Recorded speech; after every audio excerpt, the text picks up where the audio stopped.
Hello students, welcome to auto exams. मैं हूं सोनम और आज इस वीडियो में हम बात करने वाले हैं यूपी पुलिस कांस्टेबल भर्ती 2024 के लिए हिंदी के टॉप 50 क्वेश्चन कवर करने वाले हैं। यानी हम हिंदी के 50 क्वेश्चन कवर करेंगे इस वीडियो में, जो कि आप सबके लिए काफ़ी ज़्यादा इंपॉर्टेंट और सिलेक्टेड क्वेश्चन है। तो आप लोग वीडियो के लास्ट तक बने रहिएगा अपने सोनम मैम के साथ। अगर आप हमारे चैनल पर नया विजिट किए तो प्लीज़ चैनल सब्सक्राइब कर लें ऑटो एग्जाम्स को और बेल आइकन प्रेस कर लें। और फ्रेंड्स, आपको बता दें कि जो हमने यहाँ पे क्वेश्चन लिया है वह सारे आंसर हमने पहले से टिक किए हुए हैं, पर आपको समझना काफ़ी ज़्यादा इंपॉर्टेंट हो जाता है। अब आप सभी जानते हैं हिंदी के जो क्वेश्चन होते हैं वह काफ़ी ज़्यादा घुमावदार क्वेश्चन होते हैं, और आप जब एग्जाम में बैठते हैं एग्जाम देने के लिए, तब वहाँ पे आप हिंदी के क्वेश्चन को देखकर और वहाँ पे कंफ्यूज हो जाते हैं और उल्टा पुल्टा आंसर टिक करके चले आते हैं। तो ये सब यहाँ पे हम क्लियर करने वाले हैं और हम लोग काफ़ी अच्छे समझते हुए यहाँ पे 50 क्वेश्चन कवर करेंगे। तो आप लोग चलिए चलते हैं प्रश्नों की तरफ। तो पहला क्वेश्चन यहाँ पे आपका दिया गया है, पंकज में कौन सा समास है। ठीक है, तो पंकज में कौन सा समास है, तो इसमें बहुव्रीहि समास है। ठीक है, बहुव्रीहि समास क्यों हुआ दोस्तों, अभी बताते हैं हम। बहुव्रीहि का पहले क्या होता है अर्थ, तो बहुव्रीहि में कोई पद प्रधान नहीं होता, इसका विशेष तौर पर उपयोग होता है। जैसे कि आपको बता दें, पंक मतलब कीचड़ और ज मतलब जन्मा हुआ। पंक मतलब कीचड़, ठीक है, तो कीचड़ में जन्मा हुआ अर्थात क्या होता है आपका कमल। कमल की बात करें तो कमल को अलग नहीं किया जाता क्योंकि ये एक योग रूढ़ शब्द है। ठीक है, तो कमल आपका राइट आंसर हो जाएगा। तो पंकज का जो आपका समास है वह होगा बहुव्रीहि समास, याद रखिएगा। द्विगु समास की हम बात करें तो द्विगु समास में क्या होता है, द्विगु समास में आपका नंबर वाइज होता है। जैसे कि आपका चौराहा, तिराहा, ठीक है, यह आपकी जहाँ पे आपकी काउंटिंग यानी गिनती से जुड़ी हुई हो वहाँ पे आपका द्विगु समास होता है। द्वंद्व समास आपका जैसे माता पिता, जिसमें और आ जाए, रात और दिन, ठीक है, रात दिन, माता और पिता, माता पिता, यह आपका द्वंद्व समास है। अब सभी बातें आपको याद रखनी है। ठीक है, चलिए आगे चलते हैं हम नेक्स्ट क्वेश्चन की तरफ। अगला क्वेश्चन आपका है, पृथ्वीराज रासो हिंदी साहित्य के किस काल में लिखा गया है। तो पृथ्वीराज रासो हिंदी साहित्य के किस काल में लिखा गया था, तो यह आदि काल में लिखा गया था। ठीक है, आदि काल में लिखा गया था आपका यह पृथ्वीराज रासो। चलिए बात करेंगे आगे यहाँ पे हम पृथ्वीराज रासो की। तो पृथ्वीराज रासो में आपके 68 छंदों का प्रयोग किया गया है। पृथ्वीराज रासो का चंद्रवरदाई के पुत्र जलहन के ने इसे पूर्ण किया था, याद रखिएगा। ठीक है, तो यह आदिकाल में लिखी गई थी आपके पृथ्वीराज रासो, यह एक हिंदी साहित्य है। चलिए आगे देखेंगे हम नेक्स्ट क्वेश्चन की तरफ। अगला क्वेश्चन आपका है, भक्ति काल को हिंदी साहित्य का स्वर्ण युग कहा था। तो भक्ति काल को जो हिंदी साहित्य का स्वर्ण युग कहने वाले थे वह थे जॉर्ज ग्रिशियन। जॉर्ज ग्रिशियन ने भक्ति काल को हिंदी का साहित्य का स्वर्ण युग कहा था, याद रखिएगा। चलिए नेक्स्ट हम देखेंगे अगले क्वेश्चन की तरफ। अगला क्वेश्चन आपका यहाँ पे, किसके द्वारा रीतिकाल को श्रृंगार काल कहा गया था। तो दोस्तों रीतिकाल को श्रृंगार काल किसने कहा था, तो याद रखिएगा यह कहे थे आपके आचार्य विश्वनाथ प्रसाद मिश्र। ठीक है, आचार्य विश्वनाथ जो आपके मिश्र हैं, इन्होंने रीतिकाल को श्रृंगार काल कहा था। जैसे क्वेश्चन आपके एग्जाम में पूछे जाने वाले, हमने सारे वही क्वेश्चन ऐसे ही ऐड किए हैं। तो यह वीडियो आप सबके लिए काफ़ी ज़्यादा इंपॉर्टेंट होने वाला है। आप सभी जानते हैं कि हिंदी आपको इजी लगती है पर इजी होती नहीं है। इससे जब घुमा के क्वेश्चन पूछता है तो फिर आपके वहाँ पे रोंगटे खड़े हो जाते हैं, है कि नहीं। चलिए आगे चलते हैं, यहाँ पे हम नेक्स्ट क्वेश्चन देखें। तो अगला क्वेश्चन आपका है, प्रत्युपकार में संधि संयुक्त संधि है। तो प्रत्युपकार में जो संयुक्त संधि है वह है यड़ संधि। ठीक है, यड़ संधि है। और कैसे हुआ, तो प्रत्य, ठीक है, प्रत्यधन उपकार और य और उ मिलके कितना हो गया आपका यू बन गया ना। तो प्रत्युपकार में आपका यड़ संधि है। ठीक है, यहाँ पे यड़ संधि की बात करें, जब किसी शब्द के बीच में य व र ल के साथ अधूरा शब्द आए, ठीक है, अधूरा शब्द आता है तो यहाँ पे यड़ संधि हो जाती है। तो याद रखिएगा यहाँ पे आपका त अधूरा शब्द आया हुआ है। तो याद रखिएगा किसी भी शब्द के बीच में य व र ल के साथ अधूरा शब्द आया तो आप समझ लीजिएगा वहाँ पे यह यड़ संधि है। इसके पहचानने की, यड़ संधि के पहचानने के यह आपका इंपॉर्टेंट तरीका है, याद रखिएगा। चलिए आगे बात करें हम प्रत्युपकर की। तो हमने यहाँ पे बताया प्रत्युपकर यानी प्रति में क्या है दोस्तों आपका छोटी ई है और उ में क्या है आपका छोटा ऊ है। ठीक है, तो ई और ऊ मिलके यू हो गया। ठीक है, ई और यू मिलके क्या हो गया आपका छोटे ए और यू मिलके आपका यू हो गया। तो प्रत्युपकार होगा आपका यह यड़ संधि, याद रखिएगा। चलिए आगे देखेंगे, आगे नेक्स्ट क्वेश्चन की तरफ। अगला क्वेश्चन आपका है, दिए गए विकल्पों में से वीर शब्द का स्त्रीलिंग शब्द है। तो दोस्तों जो आपकी वीर है ना, वीर शब्द का स्त्रीलिंग शब्द कौन सा होगा, तो वीर के लिए हम स्त्री शब्द, अगर स्त्रीलिंग की बात करें तो वीरांगना। ठीक है, वीर आपके पुरुष हो जाता है शब्द, और वीर जो आपकी वीरांगना है, जैसे वीरांगना लक्ष्मीबाई, यह आपकी स्त्रीलिंग में प्रयोग होने वाला शब्द है, याद रखिएगा। ठीक है, अगर हम बात करें यहाँ पे पुल्लिंग की, तो पुल्लिंग संज्ञा के जिस रूप में पुरुष या नर का बोध कराता है उसे पुल्लिंग कहा जाता है। और स्त्री की संज्ञा की बात करें, संज्ञा के जिस रूप में किसी वस्तु की स्त्री या मादा जाति का बोध होता है उसे स्त्रीलिंग कहा जाता है। तो इसलिए आपको पता होना चाहिए। आपको पता है कि स्त्रीलिंग और पुरुषलिंग भी आपसे एग्जाम में पूछा जाता है, तो इंपॉर्टेंट है दोस्तों। और दोस्तों, अगर आपकी वीडियो अच्छी लग रही है, हेल्पफुल लग रही है, तो प्लीज़ वीडियो को लाइक और चैनल सब्सक्राइब जरूर करिएगा। ठीक है फ्रेंड्स, तो आप लोग ऐसे ही अपने सोनम मैम के साथ वीडियो के लास्ट तक बने रहिएगा और कंटिन्यू अपनी प्रिपरेशन करते रहिएगा। ठीक है, क्योंकि इस बार हमें सिलेक्शन लेके रहना है बस। चलिए आगे देखेंगे। अगला यहाँ पे क्वेश्चन आपका है, चरत धरत चिंता काल भावत नींद नसोरा सोर सुबरन को ढूंढत फिरत कवि कामी और चोर। ठीक है, तो इस जो आपका प्रयुक्त पंक्ति में कौन सा अलंकार है, तो इसमें आपको अलंकार बताना है। तो आपका राइट आंसर हो जाए इसमें कौन सा अलंकार है दोस्तों, तो इसमें अलंकार है आपका श्लेष अलंकार। श्लेष अलंकार कैसे हुआ तो आपको बता दें दोस्तों।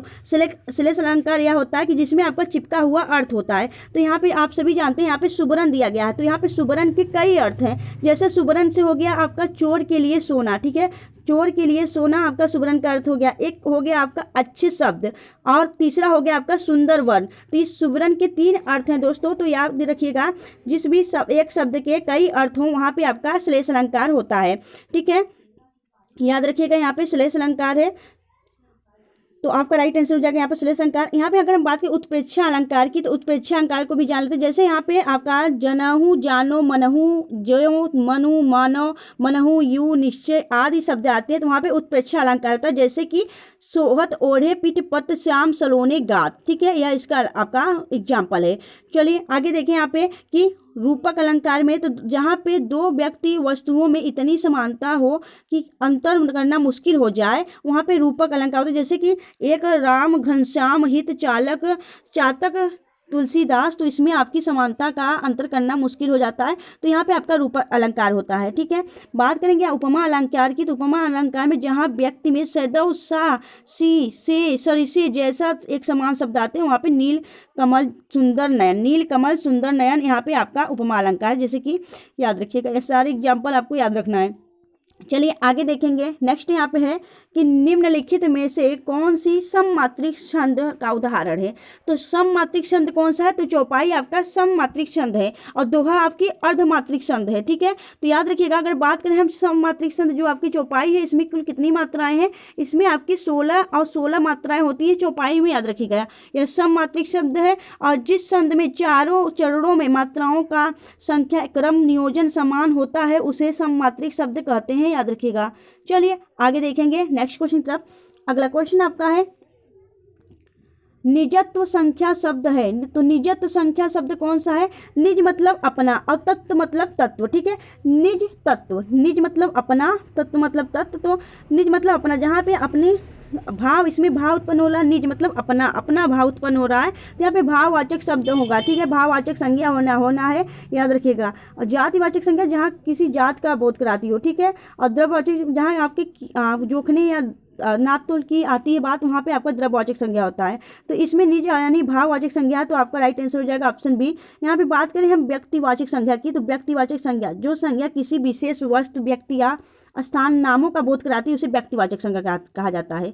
द्रव्यवाचक संख्या क्या होता है, द्रव्यवाचक संज्ञा वह होता है जिसपे आपके द्रव्य या पदार्थ का बोध होता है, हम माप तोल सकते हैं, उसे गिन सकते हैं, वहाँ पे आपका द्रव्यवाचक संख्या होगा। जातिवाचक संख्या की बात करें, जो शब्द किसी प्राणी पदार्थ या समुदाय की पूरी बोध कराती है उसे जातिवाचक संख्या कहा जाता है। भाववाचक संख्या जिस शब्द में पदार्थों की अवस्था, गुण, दोष, भाव, दशा, धर्म आदि का भाव होता है उसे आपका क्या कहा जाता है, तो यहाँ पे उसे भाववाचक संज्ञा कहा जाता है। तो ये सभी बातें आपको याद होना चाहिए, काफ़ी ज़्यादा इंपॉर्टेंट यह क्वेश्चन है आप सबके लिए। तो हमने यहाँ पे 50 क्वेश्चन आप सबके लिए इंपॉर्टेंट और सिलेक्टेड इंक्लूड किया, जो कि आप सबके एग्जाम के लिए काफ़ी ज़्यादा इंपॉर्टेंट होने वाला है। तो आप लोग वीडियो के लास्ट तक बने रहिएगा फ्रेंड्स। अगर आपको वीडियो सच में अच्छी लग रही है, हेल्पफुल लग रही है, अपने सोनम मैम की मेहनत अच्छी लग रही है, तो प्लीज़ वीडियो को लाइक और चैनल सब्सक्राइब जरूर करिएगा। चलिए फ्रेंड्स चलते हैं आगे नेक्स्ट क्वेश्चन की तरफ। अगला क्वेश्चन आपका यहाँ पे है, आगे क्वेश्चन यहाँ पे आपको बता दें दोस्तों कि यह जो आपका हमने यहाँ पे आपको कराया क्या, तो यहाँ पे हमने यूपी पुलिस के लिए कांस्टेबल ठीक है, कांस्टेबल के लिए यहाँ पे महत्वपूर्ण दिवस कराए हैं।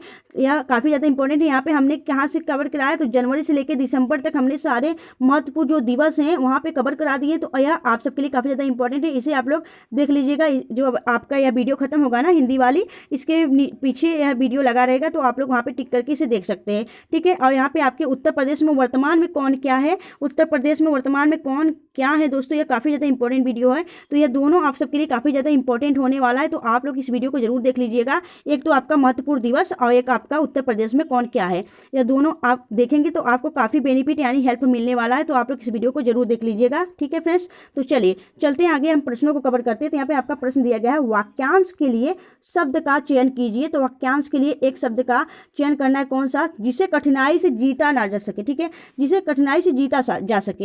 यहाँ पे आपसे क्या पूछा है, वाक्यांशों के लिए एक शब्द का चयन करना है जिसे कठिनाई से जीता जा सके। तो दुर्जय, ठीक है, दुर्जय मतलब आपका इसे कठिनाई से जीताने के, यानी दुर्जय होगा आपका इसे कठिनाई से जीता जा सके, दुर्जय।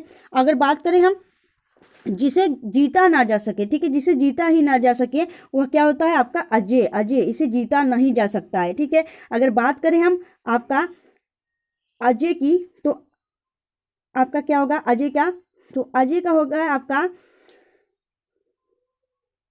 आगे, अजय का क्या होगा, जिसे जीता ना जा सके। और आपका अज्ञे का हो जाता है जिसे जाना ना जा सके। ठीक है, आगे का क्या होगा, जिसे जाना ना जा सके। अजय का जिसे जीता ना जा सके, और अजय का जिसे आपका क्या हो जाता है, कभी बूढ़ा न हो उसे अजर कहा जाता है। जो कभी बूढ़ा ना हो उसे अजर कहा जाता है। तो इस क्वेश्चन का राइट आंसर हो जाता है ऑप्शन सी। ये सभी बातें आपको याद रखना है। आपसे पता होगा आपको कि वाक्यांशों के लिए एक शब्द आपसे पूछता ही है। चलिए तो दोस्तों आप लोग इस वीडियो को जरूर देख लीजिएगा, इंपॉर्टेंट है, आप सबको काफ़ी ज़्यादा बेनिफिट मिलने वाली, हेल्प मिलने वाली है। तो आप लोग इस वीडियो को जरूर देखिएगा। ठीक है, आपको पता है कि आपको महत्वपूर्ण दिवस से संबंधित एग्जाम में पूछा जाता है, और यूपी जी के आपका जो वर्तमान में कौन क्या है, यह तो काफ़ी ज़्यादा इंपॉर्टेंट है। चलिए आगे देखेंगे यहाँ पे हम।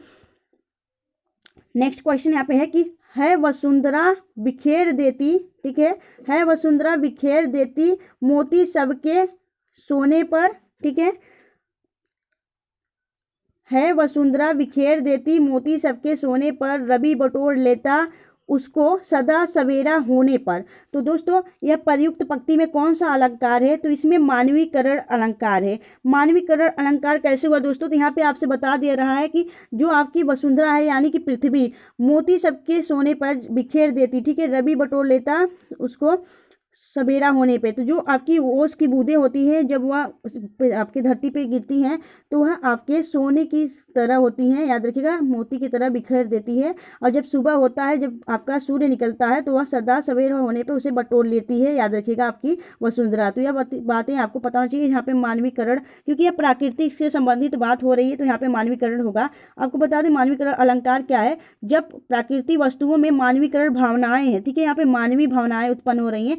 कलिया दरवाजे खोल जब झुरमुट में मुस्काती हैं। आपको पता है यह आपका क्या हो रहा है, यहाँ पे प्राकृतिक वस्तुओं की बात की जा रही है। क्या कलियां सच में दरवाजे खोल सकती हैं, नहीं ना, तो यहाँ पे मानवीकरण की बात की जा रही है। तो याद रखिएगा, ऐसे आपको जहाँ भी ऐसा मिले आपको, तो वहाँ पे पता होना चाहिए यहाँ पे मानवीकरण अलंकार होता है, याद रखिएगा। ठीक है, चलिए नेक्स्ट देखेंगे हम अगले क्वेश्चन तरफ। अगला क्वेश्चन आपका है, निम्न में से संज्ञा शब्द है। तो निम्न में से जो संज्ञा शब्द है वह है आकाश। आकाश एक संज्ञा शब्द है। चलिए नेक्स्ट देखेंगे हम। अगला क्वेश्चन आपका यहाँ पे है, इनमें से शब्द में उपसर्ग का प्रयोग नहीं हुआ है। तो इनमें किस शब्द का, ठीक है, इनमें किस शब्द में उपसर्ग का प्रयोग नहीं हुआ है, तो याद रखिएगा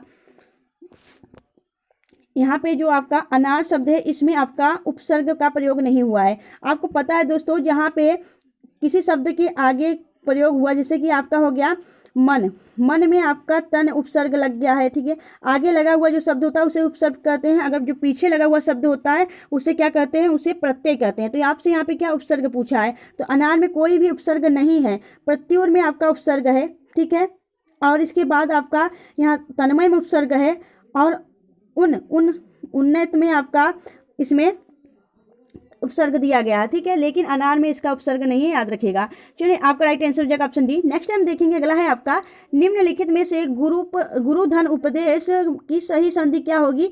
तो गुरुधन उपदेश, ठीक है, गुरु प्लस उपदेश, यहाँ पे उ प्लस उ, यहाँ पे दोनों आपके आ रहे हैं, तो यहाँ पे सजाति का मेल हो रहा है, तो आपको पता है यहाँ पे कौन सा होने वाला है, यहाँ पे दीर्घ संधि होगी। उ प्लस उ यानी सजाति का जहाँ पे मेल होता है वहाँ पे दीर्घ संधि होती है, तो याद रखिए गुरुधन उपदेश आपका गुरुपदेश हो जाएगा। चलिए नेक्स्ट हम देखेंगे अगले क्वेश्चन तरफ। अगला क्वेश्चन आपका है गौशाला में कौन सा समास है? तो गौशाला में जो समास है आपका, वहाँ पे कौन सा समास है दोस्तों? तो आपका राइट आंसर हो जाएगा यहाँ पे आपका तत्पुरुष समास है, यानी कि गौ के लिए शाला, ठीक है, जो आपकी गाय है उसके लिए शाला, उसका अलग एक आपका घर बनाया जाएगा शाला उसके लिए, तो यहाँ पे आपका तत्पुरुष समास होने वाला है। बात करेंगे अगर हम तत्पुरुष समास की, तो जिस समास का उत्तर अर्थात अंतिम पद प्रधान हो उसे तत्पुरुष समास कहा जाता है। तो याद रखिएगा यहाँ पे गौ के लिए शाला, यानी कि जो महत्व है वह आपका शाला को बताया जा रहा है। घर आपके घर किसको बता रहा है? गाय के लिए जो घर है वह आपका गौशाला है, तो शाला आपका यहाँ पे क्या हो जाएगा? तत्पुरुष समास है, यहाँ पे अंतिम पद प्रधान होता है, ठीक है, याद रखिएगा। चलिए तो आपको बता दें दोस्तों, अगर आपको यूपी पुलिस कांस्टेबल का प्लेलिस्ट चाहिए तो आपको यूपी कांस्टेबल का जो हमने यहाँ पे पूरा प्लेलिस्ट कराया है, आप यहाँ पे पूरा प्लेलिस्ट कहाँ पे देख सकेंगे? तो आप पूरा प्लेलिस्ट आपको यहाँ पे वीडियो के ऊपर आई बटन पर आएगा और आप वहाँ पे क्लिक करके आप यह यूपी कांस्टेबल के जो हमने सारे प्लेलिस्ट कराए हैं वहाँ पे आप जो आपको वीडियो के ऊपर आता है आई बटन ना, उस पर क्लिक करके आप सारे वीडियो आप देख सकते हैं, याद रखिएगा। तो चलिए चलते हैं हम आगे नेक्स्ट क्वेश्चन तरफ। अगला क्वेश्चन आपका यहाँ पे है कि साज चतुरंग चैन अंग में उमंग धरी सरजा शिवाजी जंग जीतने चलत हैं, ठीक है, तो साजी चतुरंग सैन अंग में उमंग धारी सरजा शिवाजी जंग जीतने चलत हैं। तो याद रखिएगा यहाँ पे क्या बात की जा रही है? यहाँ पे आपके शिवाजी के बारे में बात की जा रही है। उपयुक्त पद्यांश में किस रस का प्रयोग किया जा रहा है? तो दोस्तों यहाँ पे आपके शिवाजी की बात की जा रही है, और शिवाजी कैसे जा रहे हैं? आपके उमंगधारी यानी उत्साह के साथ जा रहे हैं। तो दोस्तों यहाँ पे क्या होने वाला है? आपका वीर रस का प्रयोग होता है, याद रखिएगा वीर रस।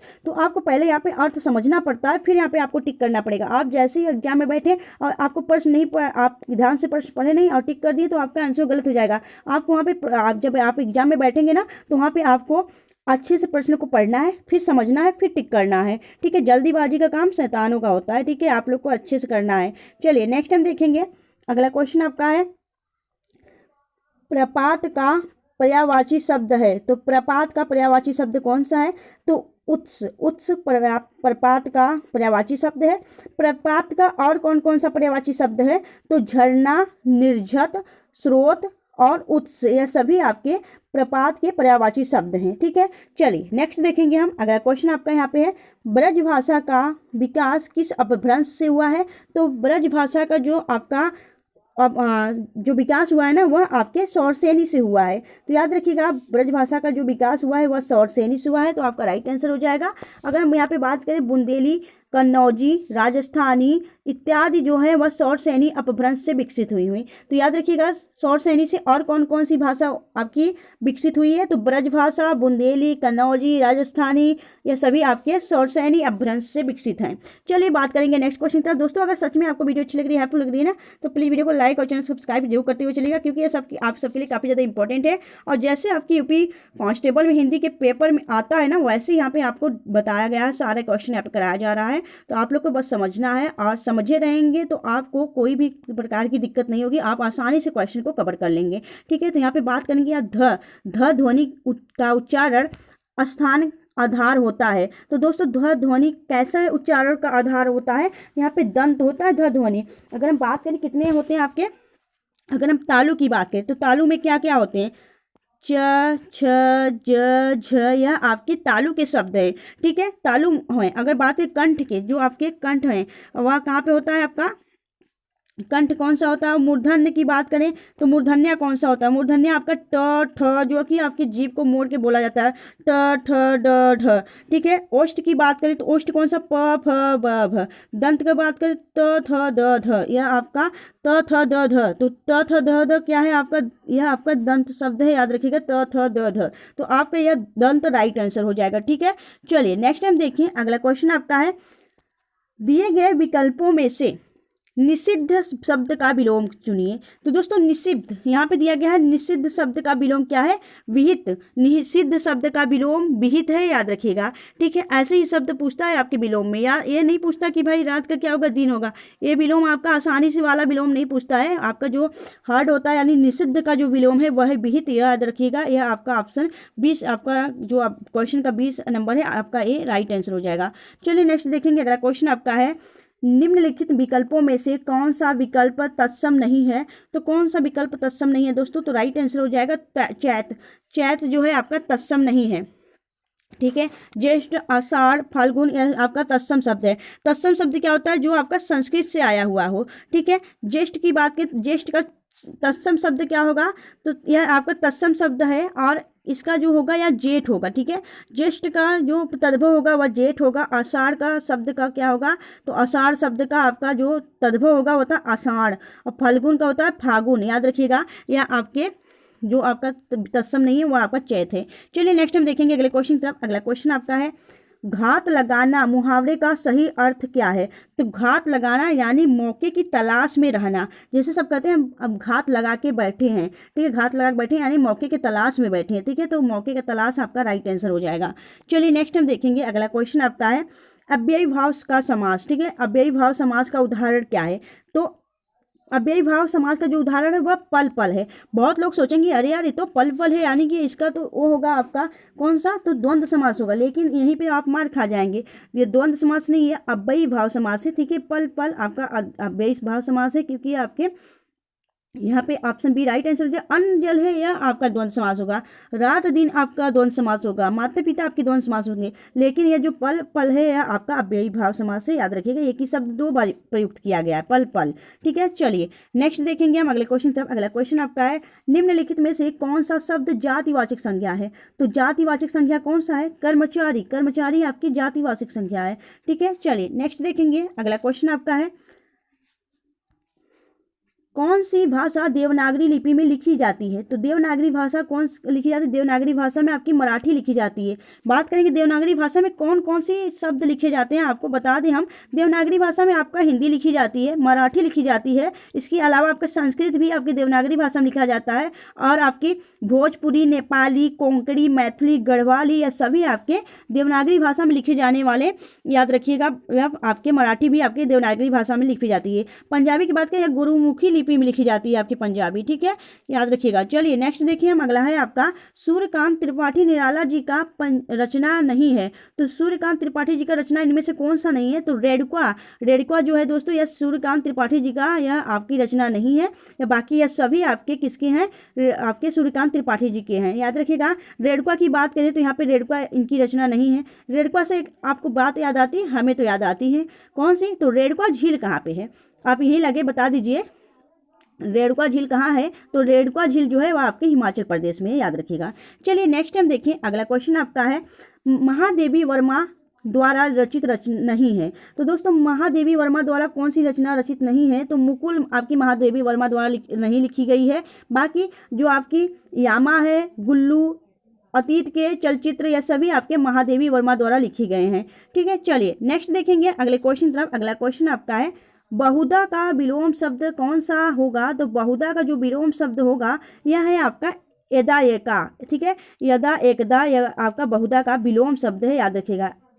यदा एकदा, बहुत सारे आपके बहुधा जो है उनका जो विलोम है यदा एकदा है, इंपॉर्टेंट है। बहुधा का हिंदी अर्थ है हमेशा, अक्सर, ज़्यादातर। ठीक है, आपके हिंदी इनका अर्थ है, इससे आप पर्यायवाची भी समझिएगा। अगर बात करें बेमेल का मतलब असंगत, सैदव का विलोम शब्द है विरत होता, और बाध्य का होता है अबाध्य। ठीक है, बाध्य का अबाध्य, सैदव का विलोम विरत, बेमेल का असंगत, और बहुधा का आपका हो गया यदा एकदा। ठीक है, चलिए तो दोस्तों अगर आपको वीडियो अच्छी लग रही है ना, हेल्पफुल लग रही है, तो आप लोग ऐसे कंटिन्यू बने रहिएगा। और आप लोग के लिए ये वीडियो काफ़ी ज़्यादा इंपॉर्टेंट है। हम आपको बता रहे हैं हिंदी के जो हम 50 क्वेश्चन करा रहे हैं, यहाँ पे आपको सारे आपके जो टॉपिक हैं हिंदी के वो कवर करा दे रहे हैं। इसके अलावा आपको इतने अच्छे समझा देंगे कि आपको आसानी हो जाएगा समझने के लिए। ठीक है, चलिए नेक्स्ट देखिए। अगला क्वेश्चन आपका है, कौन सा विकल्प प्रगल्भ का पर्यायवाची शब्द है? प्रगल्भ, ठीक है। तो प्रगल्भ आपका दंभी, दंभी का पर्यायवाची शब्द प्रगल्भ है। अगर बात करें हम दंभी का पर्यायवाची शब्द कौन सा है, वाचाल, जो अधिक बोलता है, वाचाल। हिम्मती, निर्भय, अभिमानी, गर्विल्ला आदि आपके दंभी का पर्यायवाची शब्द है, ठीक है। चलिए नेक्स्ट देखिए हम, अगला क्वेश्चन आपका है, इनमें से कौन सा शब्द उद्योग का अनेकार्थी शब्द है। तो कारखाना, आप सभी जानते हैं उद्योग को क्या कहता है, कारखाना भी कहता है, या इसका अनेकार्थी शब्द है। चलिए नेक्स्ट देखिए, अगला क्वेश्चन आपका है, वाक्य में क्षण भर ठहराव के लिए प्रयुक्त चिन्ह है। तो क्षण भर या ठहराव के लिए जो आपका चिन्ह होता है वह अल्प विराम का चिन्ह होता है, अल्प विराम का चिन्ह, ठीक है। चलिए नेक्स्ट देखिए, अगला क्वेश्चन आपका है, दिए गए विकल्पों में से ज्ञानवती का पुल्लिंग शब्द है। ज्ञानवती का यहाँ पे पुल्लिंग शब्द पूछा है, तो ज्ञानवती का हो जाएगा ज्ञानवान, ठीक है। ज्ञानवान यहाँ पे इसका पुल्लिंग शब्द हो जाएगा। चलिए नेक्स्ट देखेंगे अगले क्वेश्चन की तरफ। अगला क्वेश्चन आपका है, बहन का सामान्य बहुवचन है। तो बहन का हो जाएगा बहने, यहाँ पे बहुवचन आपसे पूछा है। चलिए नेक्स्ट देखेंगे, अगला क्वेश्चन आपका है, बच्चा गया इस वाक्य में प्रयुक्त काल पहचाने। तो बच्चा गया, गया यानी आपका जा चुका है, वह भूतकाल हो गया, ठीक है। तो पूरा भूतकाल होगा आपका बच्चा गया, ठीक है, याद रखिएगा। चलिए नेक्स्ट देखिए, अगला क्वेश्चन आपका है कि पुरुषवाचक सर्वनाम के कितने भेद होते हैं। तो पुरुषवाचक सर्वनाम के 3 भेद होते हैं। कौन कौन सा, उत्तम पुरुष, मध्यम पुरुष, अन्य पुरुष। उत्तम पुरुष, मध्य पुरुष, अन्य पुरुष, या पुरुषवाचक के कुल आपके 3 भेद होते हैं, याद रखिएगा, सर्वनाम होते हैं। चलिए नेक्स्ट देखेंगे, अगला क्वेश्चन आपका है, देशभक्ति में समास है। तो देश के लिए भक्ति, देश के लिए भक्ति अर्थात आपका तत्पुरुष समास होगा, यह देश के लिए भक्ति, ठीक है। चलिए नेक्स्ट देखिए, अगला क्वेश्चन आपका है, लिखावट में प्रत्यय है। लिखावट में आपका प्रत्यय है आवट, ठीक है। चलिए नेक्स्ट देखें, लिख है आपका, उसमें आवट जो जोड़ देंगे तो लिखावट हो जाएगा ना। चलिए नेक्स्ट देखेंगे, अगला आपका है, महोत्सव का संधि विच्छेद है। तो महोत्सव का जो संधि विच्छेद है वह है महाधन उत्सव, महाधन उत्सव, महोत्सव, ठीक है। चलिए नेक्स्ट देखिए हम, अगला क्वेश्चन आपका है, कामायनी की रचनाकार है। तो कामायनी की जो रचनाकार है वह है आपके जयशंकर प्रसाद। कामायनी, लहर, आंसू, ये सभी आपके जयशंकर जी की रचना है, याद रखिएगा। चलिए नेक्स्ट देखिए, अगला क्वेश्चन आपका है, बीजक किसकी रचनाओं का संग्रह है। तो बीजक आपके कबीर दास की संग्रहों की रचना है, ठीक है। बीजक यानी साखी, शबद, रामायणी, ये 3 अलग अलग रचनाएं हैं, और इन तीनों का जो संग्रह है उसे बीजक कहते हैं, और इनका जो रचना है वह कबीर दास की है, याद रखिएगा। अगर हम बात करें कबीर का जन्म कहाँ हुआ था, तो कबीर की जन्म हुआ था आपके वाराणसी में, और इनका एक पालन पोषण एक दंपत्ति ने किया था जिसका नाम नीरू और नीमा नामक था। और अगर बात करें हम, वाराणसी में इनका जन्म हुआ था, और इनकी मृत्यु कहाँ हुई थी, इनकी मृत्यु हुई थी मगहर, मगहर में इनकी मृत्यु थी। मगहर कहाँ पड़ता है, तो आपके संत कबीर दास नगर जो है, संत कबीर नगर आपका, वहाँ पे इनका मगहर पड़ता है, वहाँ पे इनकी मृत्यु हुई थी, याद रखिएगा, ठीक है। चलिए नेक्स्ट देखेंगे हम अगले क्वेश्चन की तरफ। अगला क्वेश्चन आपका है, मुदित मनोहर मानस देखा, पंक्ति में अलंकार है। मुदित मनोहर मानस देखा, अनुप्रास अलंकार है, एक ही वर्ड की बार बार आवृत्ति हुई है यहाँ पे। मनु, मनोहर, मानस देखा, यहाँ पे म जो आपका वर्ड है उसका कई बार यहाँ पे आवृत्ति की गई है, याद रखिएगा, तो अनुप्रास अलंकार होगा। नेक्स्ट हम देखें, अगला क्वेश्चन आपका है, वीर रस का अस्थायी भाव होता है। तो वीर रस का अस्थायी भाव उत्साह होता है, ठीक है। क्रोध का अस्थायी भाव क्या होता है, रौद्र होता है, ठीक है। शोक का क्या होता है, तो शोक आपका, करुण का जो आपका स्थायी भाव होता है वह शोक होता है, याद रखिएगा। तो यहाँ पे उत्साह आपका राइट आंसर हो जाएगा। चलिए नेक्स्ट देखेंगे, अगला क्वेश्चन आपका है, निम्नलिखित में से तद्भव है। तो निम्नलिखित में से तद्भव क्या है दोस्तों, तो गांव यहाँ पे तद्भव दिया गया है। गांव का क्या होता है, तत्सम, तत्सम होता है यहाँ पे ग्राम, ग्राम का क्या होता है, तद्भव, गांव, याद रखिएगा। चलिए नेक्स्ट देखिए हम, अगला क्वेश्चन आपका यहाँ पे है, निम्नलिखित में से शब्द, यहाँ पे तत्सम शब्द है, तो निम्नलिखित में से जो तत्सम शब्द है ना वो है ग्राहक। ग्राहक यहाँ पे तत्सम शब्द है, और बाकी यहाँ पे सब तद्भव है। ग्राहक का जो होता है आपका तद्भव वह क्या होता है, तो ग्राहक का जो तद्भव होता है ना वह होता है गाहक। गाहक यहाँ पे इसका तद्भव होगा, ठीक है। अगर हम बात करें यहाँ पे गाय का तत्सम क्या है, तो गाय यहाँ पे तद्भव है। तत्सम यहाँ पूछे, तत्सम आपका जो संस्कृत से आया होता है वहाँ पे गौ, गौ इसका तत्सम होगा। घड़ा का क्या हो जाएगा, घट, यहाँ पे इसका तत्सम हो जाएगा, ठीक है। और गधा का क्या हो जाएगा, गधा का तत्सम हो जाएगा गंधर्व, ठीक है, याद रखिएगा। तो यहाँ पे आपसे तत्सम शब्द पूछा है, तो आपका ऑप्शन सी राइट आंसर हो जाएगा। चलिए नेक्स्ट देखेंगे, अगला क्वेश्चन आपका है, जल का पर्यायवाची शब्द नहीं है। तो जल का जो पर्यायवाची शब्द नहीं है वह समीर नहीं है। समीर किसकी होती है? हवा की पर्यायवाची होती है, याद रखिएगा समीर। और यहाँ पे नीर, सलीर, अंबु या सभी आपके जल का पर्यायवाची है। नेक्स्ट देखेंगे हम, अगला क्वेश्चन आपका है जटिल का विलोम शब्द नहीं होगा। तो दोस्तों सॉरी, जटिल का जो विलोम शब्द होगा, तो जटिल का यहाँ पे विलोम शब्द पूछा, जटिल का हो जाएगा सरल, ठीक है। बाकी अगर बात करें जटिल का जो आपका पर्यायवाची हो जाएगा वह हो जाएगा कठिन, मुश्किल, यह आपके जटिल का पर्यायवाची है, लेकिन जटिल का जो विलोम होगा वह सरल होगा। चलिए नेक्स्ट देखेंगे, अगला क्वेश्चन आपका वर्ण का अर्थ नहीं होता है। तो वर्ण माने आपका अक्षर भी होता है, रंग भी होता है, जाति भी होता है, लेकिन आपसे पूछा नहीं होता है तो सुंदर नहीं होता है। वर्ण मतलब आपका इसका अर्थ सुंदर नहीं होता, बाकी ये तीनों होते हैं, याद रखिएगा। वर्ण माने क्या होता है? अक्षर होता है, रंग होता है, जाति होता है, याद रखिएगा। सारे इंपॉर्टेंट क्वेश्चन है आप सबके लिए, तो आप लोग इसे ध्यानपूर्वक पढ़िएगा, लास्ट तक बने रहिएगा। और सच में अगर आपको वीडियो अच्छी लग रही है, हेल्पफुल लग रही है, तो प्लीज़ वीडियो को लाइक और चैनल सब्सक्राइब जरूर करिएगा, जिससे कि हमें भी मोटिवेशन मिले आप सबके लिए ऐसे ही बेहतरीन क्वेश्चन बनाने के लिए और लाने के लिए, ठीक है। चलिए नेक्स्ट देखिए, अगला क्वेश्चन आपका है जिसे करना बहुत कठिन हो, ठीक है, जिसे करना बहुत कठिन हो के लिए एक शब्द होगा। तो याद रखिएगा दुष्कर, जिसे करना बहुत कठिन हो, दुष्कर आपका राइट आंसर हो जाएगा। Option A is the right answer. चलिए नेक्स्ट देखेंगे, अगला क्वेश्चन आपका है अली, अली का अर्थ देने वाला शब्द युग्म है। तो अली मतलब हो जाएगा भौरा और अली मतलब हो जाएगा सखी। तो यही आपका मेल कर रहा है, आपका राइट आंसर हो जाएगा अली। Option B is the right answer, अली, अली, भौरा यानी सखी। चलिए नेक्स्ट देखेंगे, अगला क्वेश्चन आपका है अपमान में उपसर्ग है। तो दोस्तों मान, मान में अगर हम अप जोड़ दिए तो हो जाएगा अपमान, तो उपसर्ग आपका हो जाएगा अप, ठीक है। आप आपका राइट आंसर हो जाएगा ऑप्शन बी। तो दोस्तों हमने यहाँ पे 50 क्वेश्चन किए कवर। तो आपको कैसा लगा वीडियो, आप हमें कमेंट सेक्शन में कमेंट करके जरूर बताइएगा। अगर आपको वीडियो अच्छी लगी हो, हेल्पफुल लगी, तो प्लीज़ वीडियो को लाइक और चैनल सब्सक्राइब जरूर करिएगा। फ्रेंड्स मिलेंगे आपसे नेक्स्ट वीडियो में ऐसे ही बेस्ट कंटेंट के साथ, तब तक के लिए bye bye and thanks for watching, keep smiling.